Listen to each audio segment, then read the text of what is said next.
Olá, seguidoras da BadMed. O assunto que eu trouxe hoje é mioma uterino. Antes da gente conversar a respeito de mioma, é importante a gente entender como funciona o útero. O útero é um órgão reprodutivo basicamente constituído por células musculares.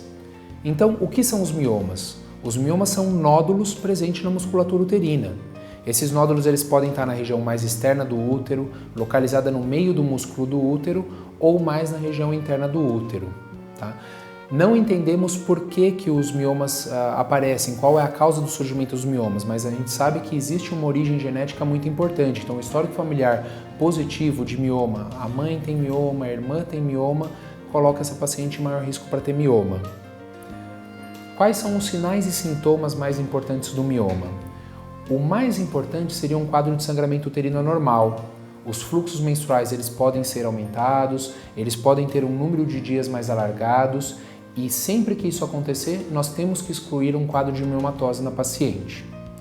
Outros sintomas podem ser pressão pélvica. Então, dependendo do número, do tamanho de miomas que a paciente apresentar, ela pode referir uma maior pressão abdominal, além de alteração do trato intestinal e alterações urinárias, como não ter mais aquela capacidade de conseguir reter a urina por tanto tempo. O diagnóstico a gente realiza através do exame físico.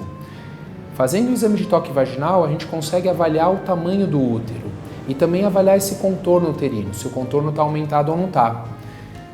Lógico, vale a pena sempre realizar o ultrassom transvaginal para diagnosticar o tamanho do mioma, número de mioma, localização deles. E é um método super simples de estar fazendo o diagnóstico.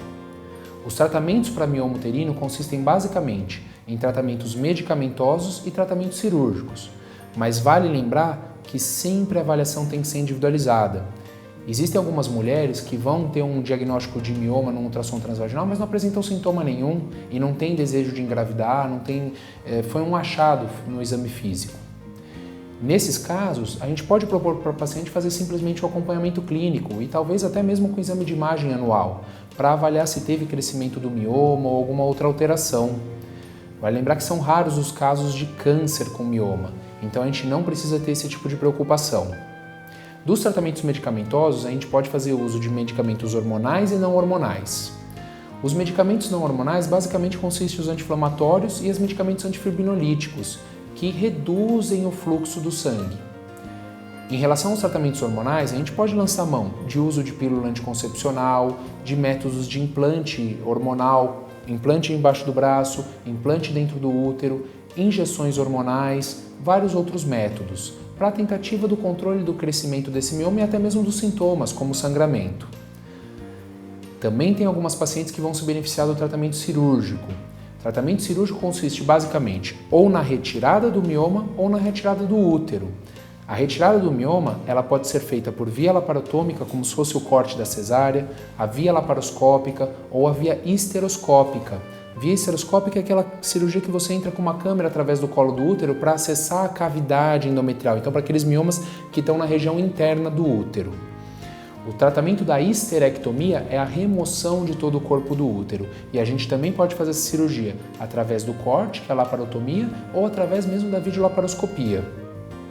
Para pacientes que têm o desejo de engravidar, a avaliação tem que ser individualizada e sempre vale a pena conversar com um especialista em reprodução humana.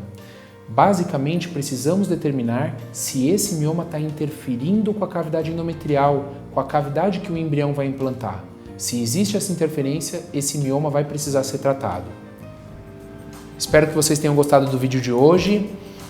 Procurem o seu ginecologista se vocês tiverem algum sintoma parecido com esses que eu comentei hoje. Um grande abraço.